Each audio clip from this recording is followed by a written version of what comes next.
자기소개 글쓰기 몇 쪽이에요? 175쪽.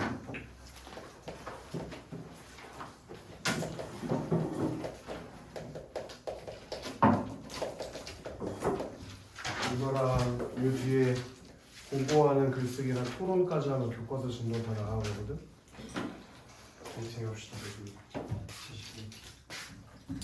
자기소개하는 글의 개념과 특성에서 자기를 소개하는 글에다가 네모나 칠래?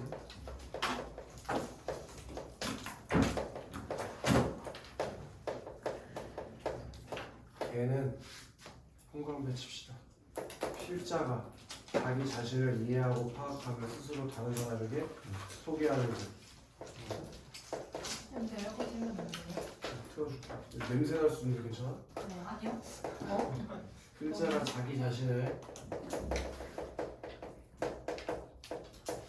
이해하고 그리고 파악하며 스스로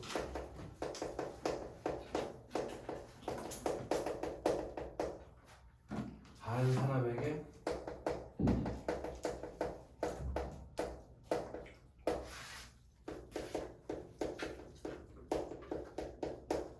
이게 자기소개하는 글의 개념이라고 나와 있지, 그치? 그래서 이런 글들은 자기에 대한 탐색을 바탕으로 한다는 점에서 여기다가 동그라미 하나 칩시다. 성찰자.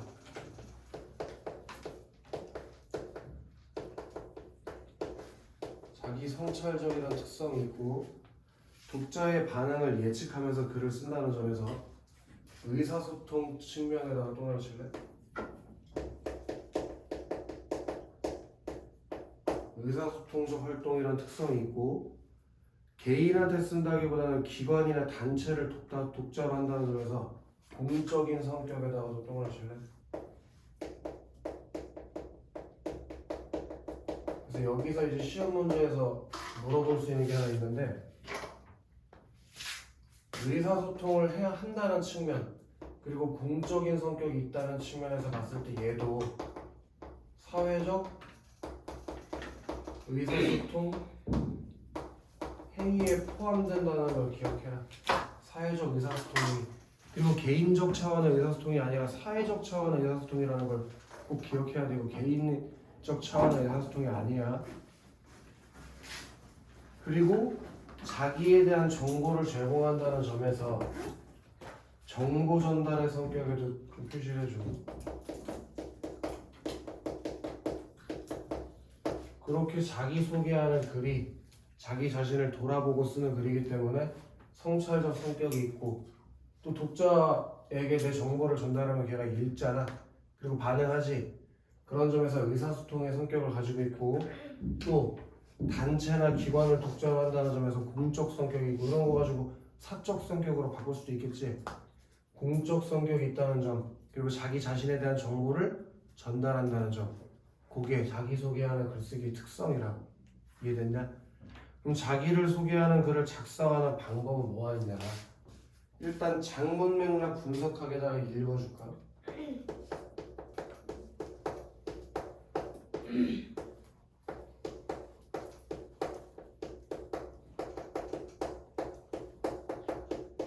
자기소개하는 글쓰기를 할 때 제일 먼저 해야 되는 게 장문 맥락에 대해서 분석하래. 그래서 자기를 소개하는 글을 쓸 때 우선 뭐 하나씩 동그라미 치자. 독자, 목적, 주제 우리 이런 것들을 다 합쳐서 상비에 뭐라고 부른다고 했냐? 장문 맥락. 오, 발전했어 이제? 그것도 알아? 장문 맥락을 분석해야 한다. 자기를 소개하는 글의 독자는 이런 거 조심해. 대부분 명확하게 정해져 있지. 예를 들어 내가 학교에 입학하고 싶다면 그 학교라는 단체가 독자일 거고 취업을 하고 싶다면 그 취업하고 싶은 기업이 독자일 거 아니야. 그리고 독자가 명확하게 정해져 있어.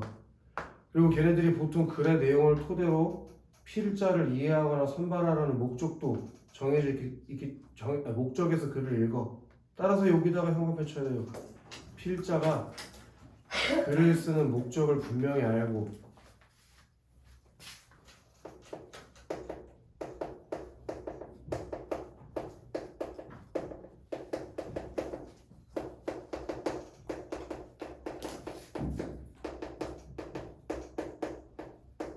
그리고 독자가 필자에게 요구하는 바가 뭔지.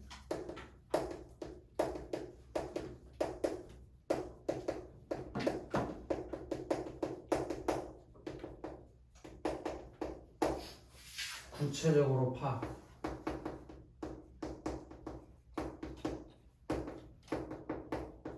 구체적으로 파악하는 게 중요하다라고 처음에 장문 맥락 분석할 때 필자가 글을 쓰는 목적, 이 목적이 장문 맥락 중 하나 아니냐 그걸 분명히 알고 또 독자가 필자에게 요구하는 바, 그게 주제겠지, 그치?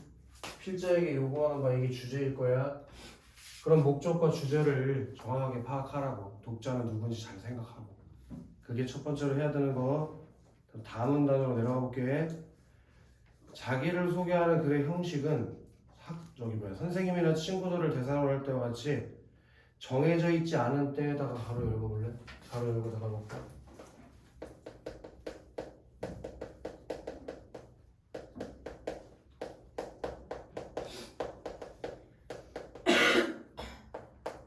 형식이 정해져 있지 않은 때도 있고, 그 정해져 있지 않은 때가 언제인지 알아요, 그렇지? 그게 선생님이나 친구들을 대상으로 할 때.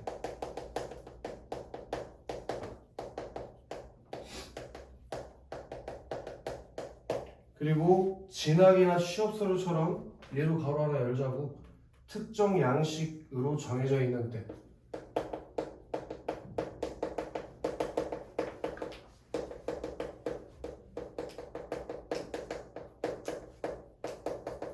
그때가 진학이나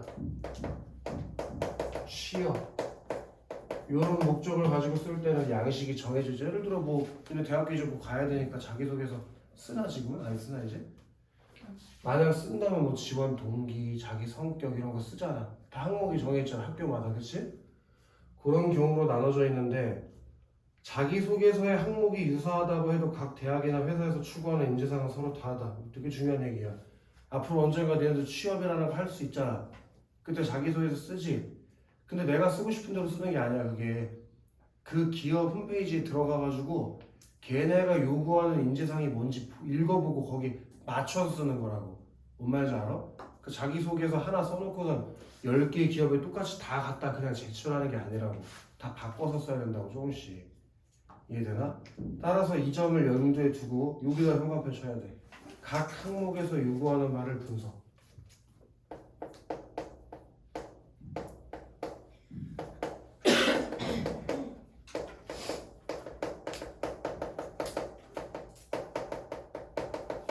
이게 자기소개서 쓸 때 중요한 점이겠지, 그치? 계속 가보자고. 한편 최근에는 자기소개가 인터넷을 통해 많이 이루어지면서 사진이나 영상, 음악 등을 활용하는 때도 있고 SNS에 올린 내용이 자기소개서를 대신하는 때도 있다. 그런 경우 많이 봤어. 예를 들어 의류업계에 취업하는 친구들은 포트폴리오로 인스타그램 팔로워 수가 몇 명인지도 가산점에 들어가는 경우도 있더라고. 그런 식으로 요즘에 시대가 많이 바뀌었잖아. 따라서 여기다가 형광을 시작. 다양한 매체의 특성을 알고 자기를 소개하는 데 효과적으로 활용. 다양한 매체의 특성을 알고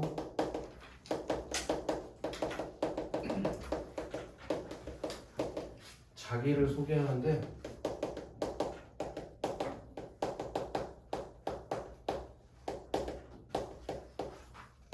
활용해주는 것, 그것이 중요하다. 오케이? 아까 전에 우리 장문 맥락이라는 거에는 뭐가 있다고 했나? 독자, 주제, 목적 이런 게 있다며.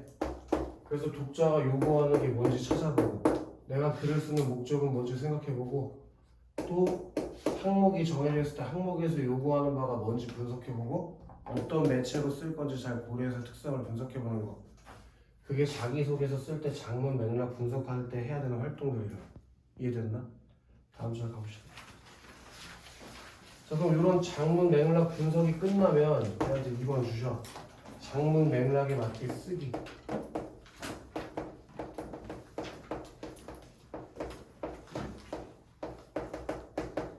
이제 장문 맥락 분석 다 했잖아. 내가 글을 쓰는 목적이 뭐였는지 또 독자가 나한테 요구하는 게 뭔지 분석이 됐어. 그리고 양식이 정해져 있는지 또는 양식이 정해져 있지 않은지 확인해보고 만약에 양식이 정해져 있다면 각 항목에서 뭘 요구하지? 하고 분석이 끝났어. 또 이 회사에서 예를 들어서 유튜브 영상으로 찍어서 올리라고 보내라고 할 수도 있잖아. 그지? 아니면 뭐 한글 몇 자 이내로 쓰라고 할 수도 있고 그렇게 어떤 매체로 쓰라고 했는지 보고 그 매체의 특성 분석도 끝났어. 그럼 이제 써야지. 그지? 그 쓰는 방법이 교과서에 정리되어 있는 거잖아. 읽어봅시다. 자, 자기를 소개하는 맥락을 분석한 후에 그 분석 결과에 따라서 내용을 구성하고 표현해야 되는데 먼저 얘한테 내봐라 치자. 자료를 수집.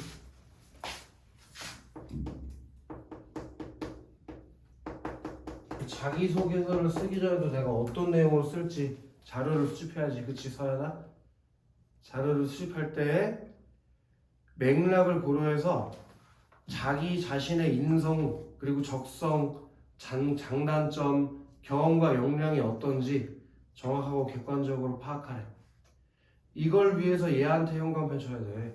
자신의 관심사, 활동, 성장 과정 중의 변화와 깨달음 등을 사실에 기반하여 되도록 상세하게 정리한다. 이렇게 자료를 수집한다는 게 좀 길긴 한데 자신의 관심사 그리고 내가 무슨 활동을 했었는지 지금까지 살면서 또 예를 들어 2학년 때 반장하면서 어떤 행사를 이끌어 본 적이 있다든지 그런 걸 알아야 거기 그래 나 녹여서 쓸 거 아니냐. 그지? 또 성장 과정 중의 변화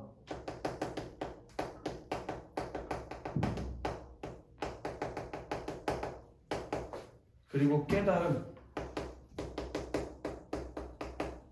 이런 나와 관련된 자료들을 풍부하게 수집하라고. 이해되나? 그리고 진학을 또는 취업을 목적으로 글을 쓸 때는 자, 여기부터 좀 형광펜 칠 건데 지원 분야의 특성이 뭔지 그리고 대학이나 회사가 지원자에게 요구하는 게 뭔지 분석까지 그리고 그에 부합하는 사례를 선별에다가 내놓쳐라.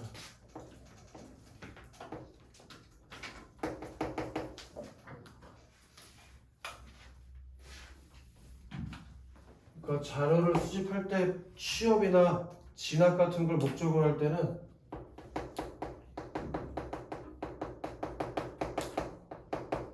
지원 분야의 특성 그리고 대학이나 회사가 지원자에게 요구하는 사항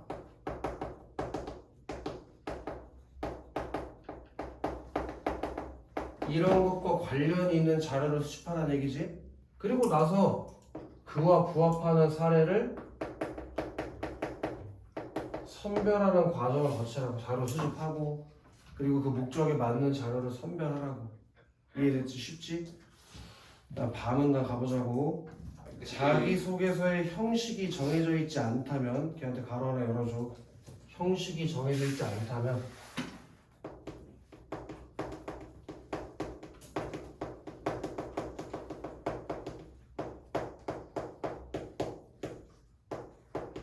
이렇게 형식이 정해져 있지 않다면 현관펜 칩시다. 인상적인 활동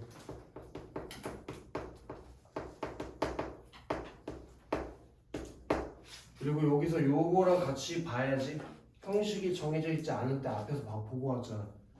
선생님이나 친구를 대상으로 자기소개서 쓸 때 그때가 형식이 정해져 있지 않을 때야. 그럴 때는 인상적인 활동 또 현관펜 칩시다. 자신을 잘 드러내는 단어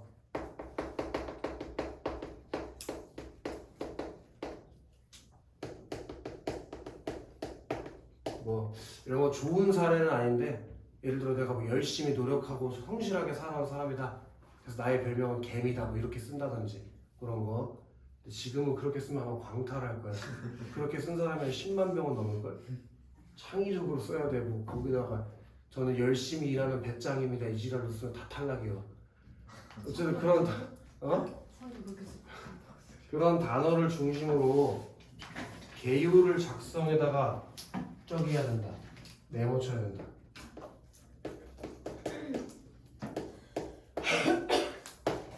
이런 인상적인 활동 그리고 자신을 잘 드러내는 단어를 통해서 개요를 작성하는 게 개요를 작성. 그리고 또 형식이 정해져 있다에다 가로 열고 닫아보자.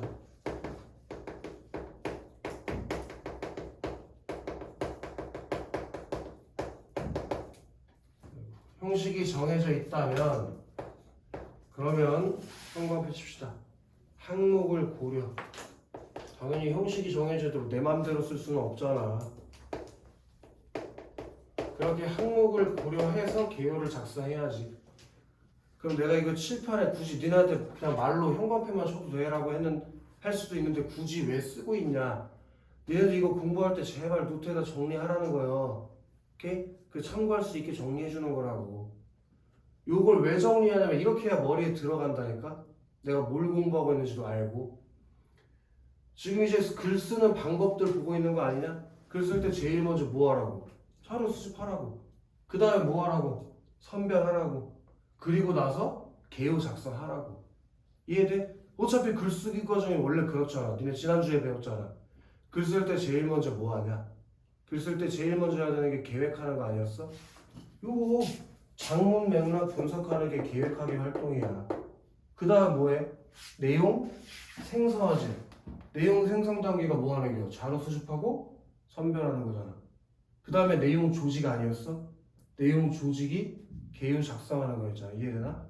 그렇게 니네도 머릿속에 정리를 해. 그 다음으로 내려가 더 가보자고. 자기소개서에 공통으로 다루는 주요 내용에는 뭐가 있냐? 하나씩 또 마시자. 학업, 직무 역량, 노력과 성장 가능성, 인성, 지원 동기, 이런 것들은 어떤 자기소개서를 쓴다고 하더라도 공통으로 들어가는 항목들이야.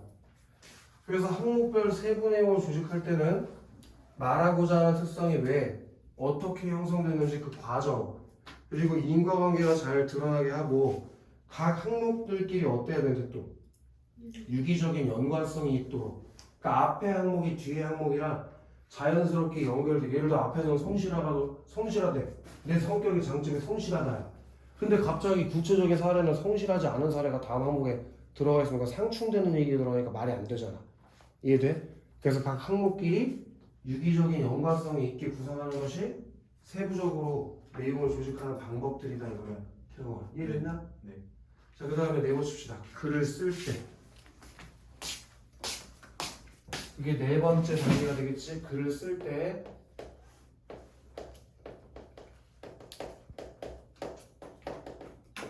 표현하기 단계로 들어간 거야. 글을 쓸 때는 일반적으로 여기 되게 중요한 얘기가 나와. 이거 가지고 시험 문제 많이 내던데 중심 내용을 먼저에다가 형광펜 쳐야 돼. 항상 중심 내용을 먼저 얘기하고 그 다음에 뒷받침하는 내용이 나와야 돼.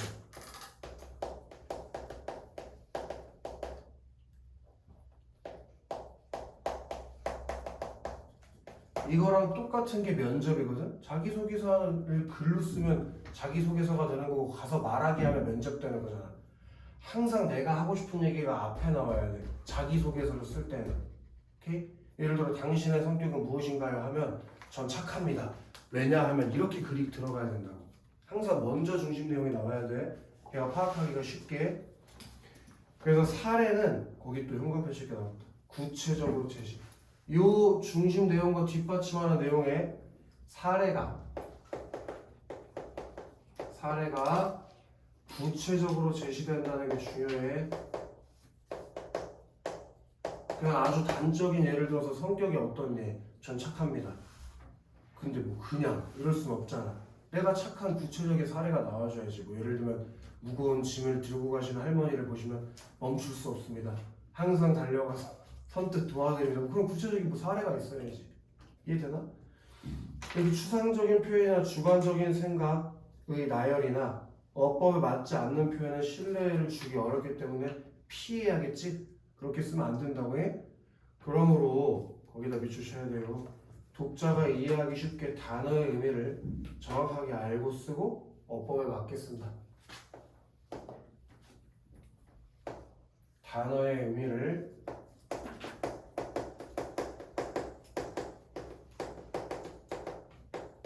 정확하게 알고 쓰고. 당연한 거 아니야? 형광펜이에요. 밑줄 쳐도 되고 행복해야 되고 어법에 맞게 쓰도록 한다.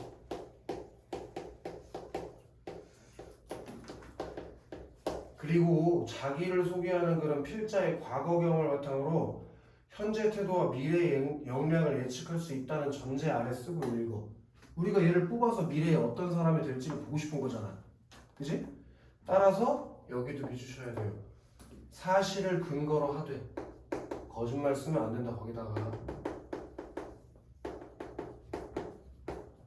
뭐 읽지도 않은 책을 읽었는데 거기서 영감을 받다고 거짓말하면 면접 가서 다 걸려. 오케이? 일부 부분만 읽은 다음에 저 이 책 다 읽었다고 하면 그 사람이 만약에 그 책 읽은 사람이라서 이런 내용도 있던데 그건 어떻게 생각하냐고 물어보면 어떡하냐. 그럼 조지는 거예요. 그거. 이해되나? 그래서 여기가 진짜 어려운 부분인데 밑주셔야 된다. 창의적으로 구성, 진솔하게 표현.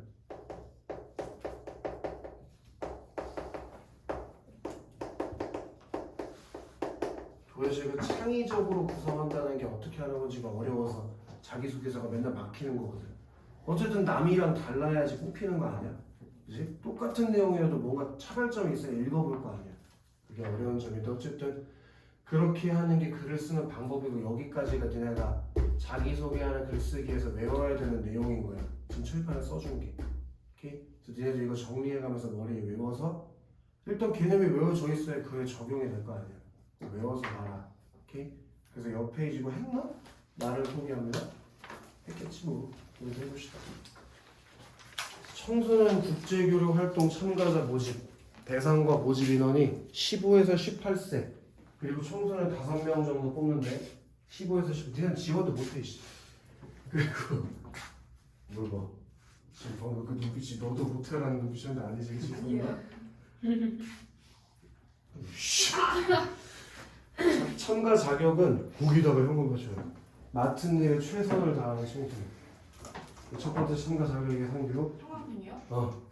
상규는 지원하기 어렵겠는데? 그 다음에 또 현관 표셔야 돼. 새로운 세계에 적극적으로 도전하는 청소년. 이게 두 번째 좀 자격이요. 또 현관 표셔야 돼. 다른 문화를 이해하는데 열린 마음으로 협력할 수 있는 청소년. 이 세 가지가 다양한 뭐라고? 참가자. 그지? 맡은 일에 최선을 다해야 되고 적극적으로 도전해야 되고 다른 문화를 이해하는데 열린 마음으로 협력할 수 있어야 돼. 그리고 신청 방법이 자기소개서 네모치고 자기소개서일 수도 있고 또는 뭘도 괜찮대. 동영상에 네모치고 자기소개 동영상 중 하나를 또는이니까 누리집에 접수하는 방법이래. 이해되나? 그런 매체를 활용할 수 자기소개서 자기소개 동영상 그걸 누리집 인터넷 블로그 말하는 거지. 거기에 접수하는 게 신청 방법이라 상규. 언제부터 언제 안 해? 8월 5일부터 8월 20일. 좋아. 자, 그래서 얘가 실제로 쓴 글이 하나 나와 있어. 안녕하세요. 밑줄 칩시다. 청소년 국제 교류 활동 참가자 모집의 지원. 그게 이 자기소개서를 쓴 목적이 되겠지. 다양 요 참가자 모집에 지원하기 위해서. 오케이? 그런 이보람입니다. 자, 어린 시절에 친구들은 저를 바위라고 불렀습니다. 제 덩치가 컸기 때문이지요. 친구들이 나쁘네. 덩치가 커서 바위라고 불러. 하지만 저는 긍정적으로 이 교과서 이거 누가 썼을까? 근데 아니 자기소개서 내용은 좋던데? 내용은 좋은데 좀 너무 심하네. 덩치가 컸기 때문이지요. 하지만 저는 긍정적으로 받아들이고 좌절하거나 실패하지 않았습니다. 날씬한 사람만 발레를 한다는 편견에 굴하지 않고 열심히 발레를 했습니다. 열심히 연습하는 저를 인정해 주신 선생님